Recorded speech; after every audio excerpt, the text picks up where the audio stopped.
puji Tuhan. Jadi saya ingin menyampaikan bagian yang kedua dari tema firman Tuhan, Allah yang mengasihi manusia. Dan bagian yang kedua ini adalah bagian yang terakhir. Jadi kita lihat Matius 14 ayat 14, ketika Yesus mendarat ia melihat orang banyak yang besar jumlahnya. Maka tergeraklah hatinya oleh belas kasihan kepada mereka dan ia menyembuhkan mereka yang sakit.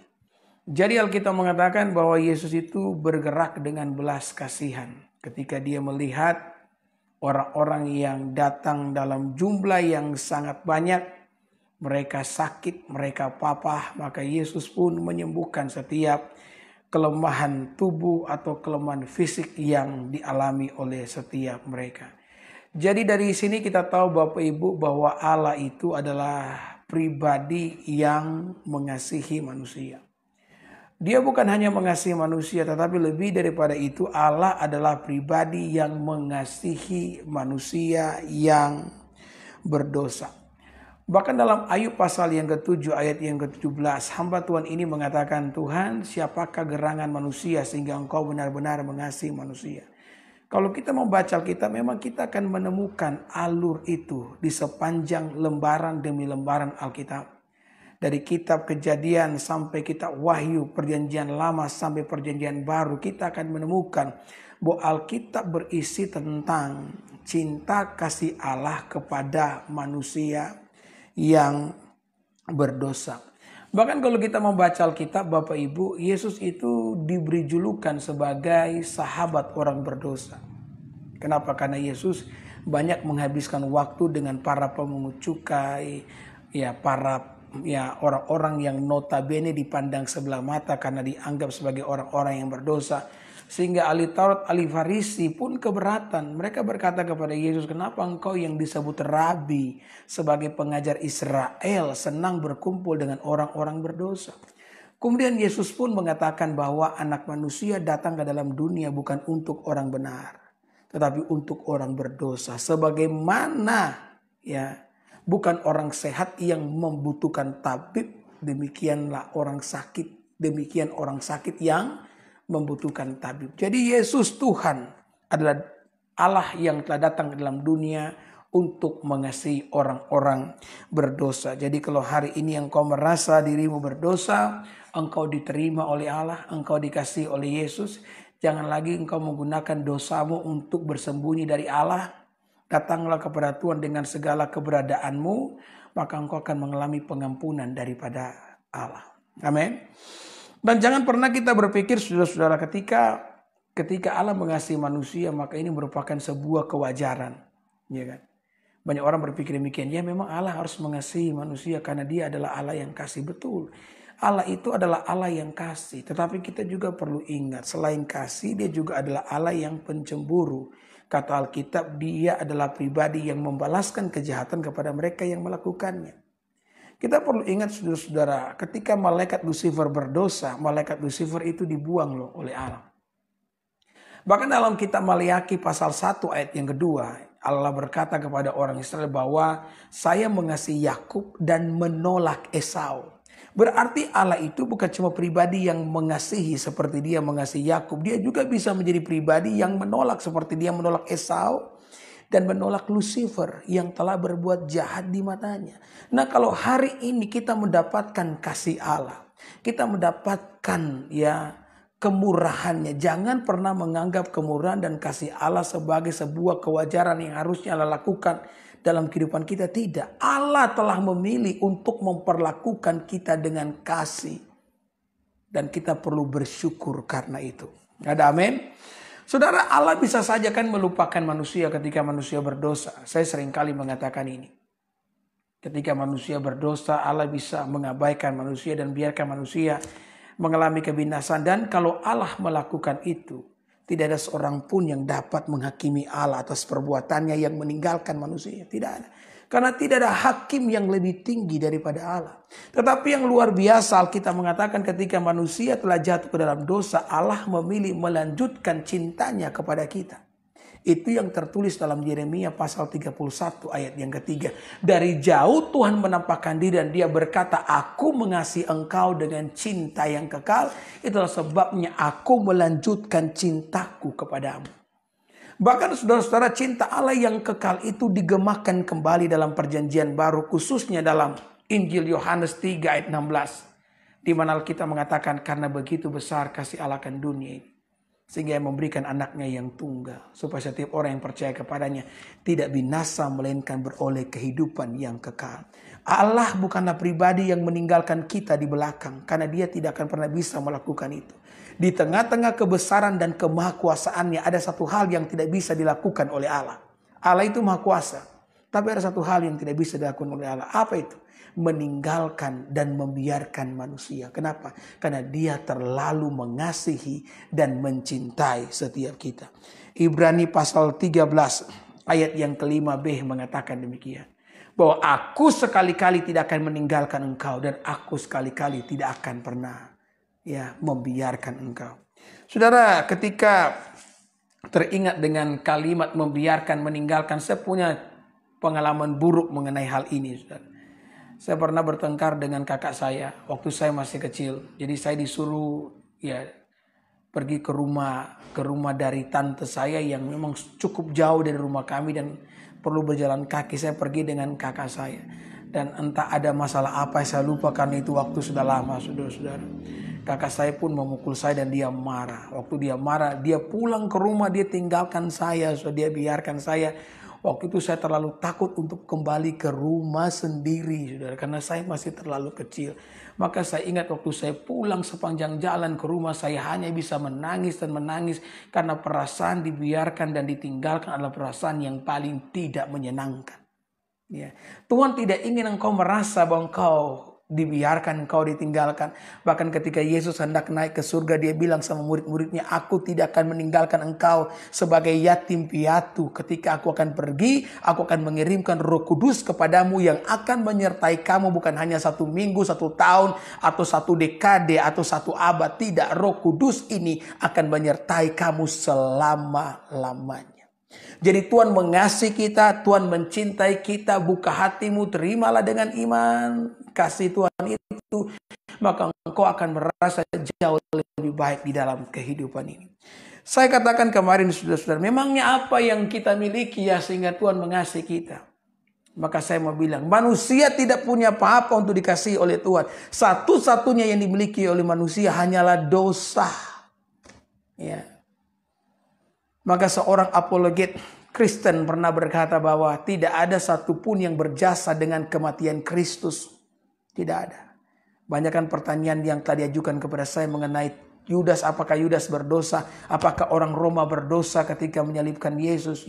Tidak ada yang berjasa dengan kematian daripada Yesus Kristus. Bahkan satu hal yang dapat yang hanya menjadi sumbangsi setiap manusia terhadap kematian Kristus hanyalah dosa-dosa kita. Jadi kalau Allah mengasihi kita bukan karena ada sesuatu di dalam diri kita. Tidak.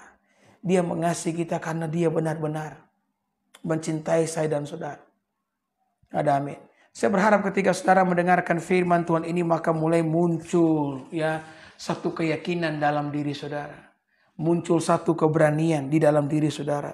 Kalau engkau tahu bahwa Allah mengasihi engkau, maka segala sesuatu dalam hidupmu akan berjalan dengan baik, meskipun mungkin engkau berada dalam sebuah pergumulan.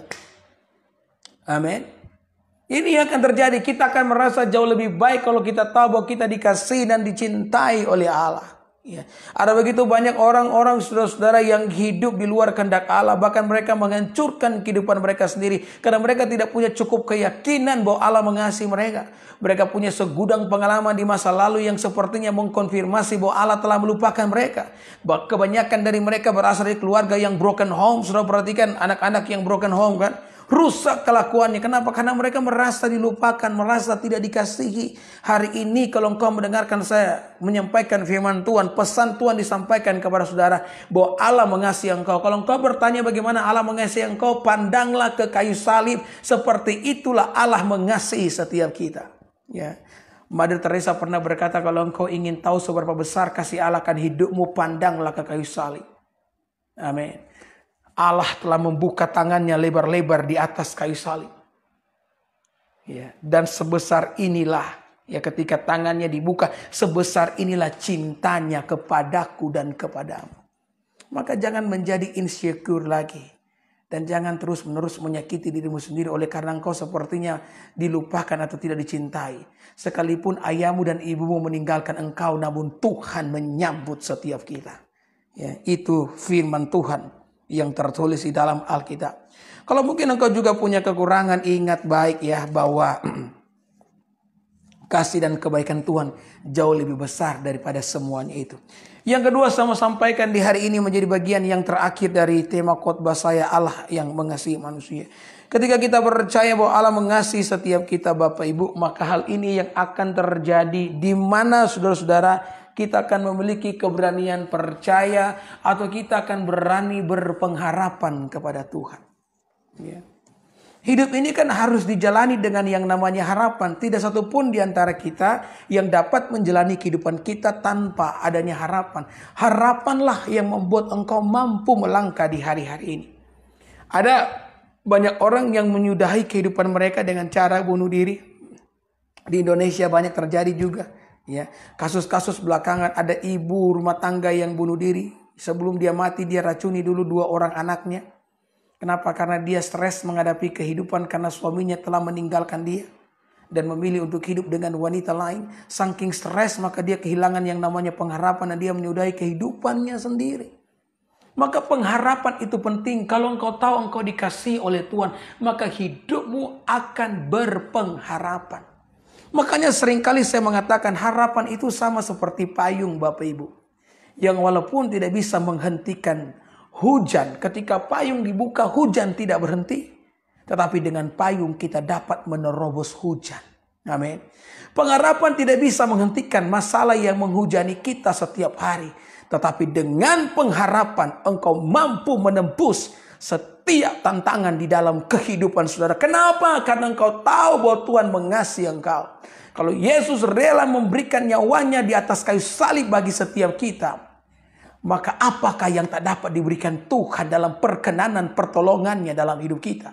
Kalau Bapa di surga mampu memberikan anaknya yang dia kasih kepada kita, apa yang tak dapat diberikan Bapa kepada setiap kita? Jalani hidupmu dengan penuh pengharapan karena engkau tahu betul bahwa Tuhan mengasihi engkau. Yang percaya dan yang setuju dengan saya katakan amin. Atau paling tidak saudara bisa ketik amin. Ya. Sambil saudara ketik amin, saudara bisa membagikan ya video khotbah ini di akun Facebook saudara. Supaya semakin banyak orang yang diberkati oleh Tuhan. Setiap tokoh dalam Alkitab yang mengalami pertolongan Tuhan adalah mereka-mereka yang berani berpengharapan. Bahkan Daud sekalipun yang rasanya tidak punya pengharapan. Ya, ketika dia dikejar-kejar oleh Raja Saul ingin membunuh dia. Pada waktu itu Daud mengalami kesulitan yang sangat berat. Kenapa? Karena musuh Daud adalah orang nomor 1 di Israel, Raja Saul. Dan Raja Saul telah benar-benar berikhtiar Bapak Ibu untuk membunuh Daud loh. Dia mengkerahkan seluruh kekuatan dayanya untuk bisa menemukan Daud. Dan kalau dia menemukan Daud, dia akan benar-benar menghabisi Daud. Kenapa? Karena dia takut terancam takhtannya direbut oleh Daud. Nah bayangkan di tengah-tengah pelarian dengan rasa takut yang luar biasa. Bertahun-tahun Daud dalam pelarian. Tetapi Daud berani berkata kepada Allah dalam Mazmur 27 ayat yang ke-13. Dia berkata, aku percaya akan melihat kebaikan Tuhan di negeri orang-orang hidup. Amin. Ini pun harus jadi iman pengharapan kita. Karena kita tahu Tuhan mengasihi kita. Ketika engkau di tengah-tengah pergumulan, engkau perlu berkata, Tuhan saya percaya, saya akan melihat kebaikan Tuhan di negeri orang-orang hidup. Saya akan diberkati bukan nantinya saya mati. Ya, kan banyak orang berkata nanti di surga kita akan diberkati. Di dunia pun saya percaya, saya akan mengalami pembelaan dan pertolongan daripada Tuhan. Ya. Jangan pernah mengukur Bapak Ibu ya, kemahakuasaan Tuhan dengan kesulitan yang kau alami di hari ini. Jangan. Kalau langit dan bumi diciptakan oleh Tuhan hanya dalam waktu 6 hari. Apalagi hanya kehidupan kita yang kecil ini. Langit dan bumi ini sangat rumit dan benar-benar rumit. Sulit untuk mengerti langit dan bumi ini, saudara. Bahkan ada penelitian mengatakan, saudara ya, seluas-luasnya luar angkasa, dalamnya laut belum terjelajahi. Artinya masih ada kehidupan di bawah laut yang belum tersentuh oleh kehidupan modern atau belum tersentuh dengan teknologi. Lautan yang dalam kadang masih menjadi misteri. Jadi dunia ini benar-benar kompleks dengan segala misterinya. Masih banyak yang belum kita ketahui. Bahkan di tengah-tengah perkembangan teknologi yang semakin maju di zaman sekarang. Tetapi dunia dengan segala kompleksitas yang rumit, yang penuh dengan kemisteriusan ini, hanya diciptakan Allah dalam waktu 6 hari. Nah, apalagi hidupmu dan hidupku kecil di mata Tuhan. Mari berpengharapan, bangkitkan imanmu kembali. Jangan terus-menerus menangis di sudut ruangan kamarmu, ya kan? Sambil putar lagu lagi ku menangis.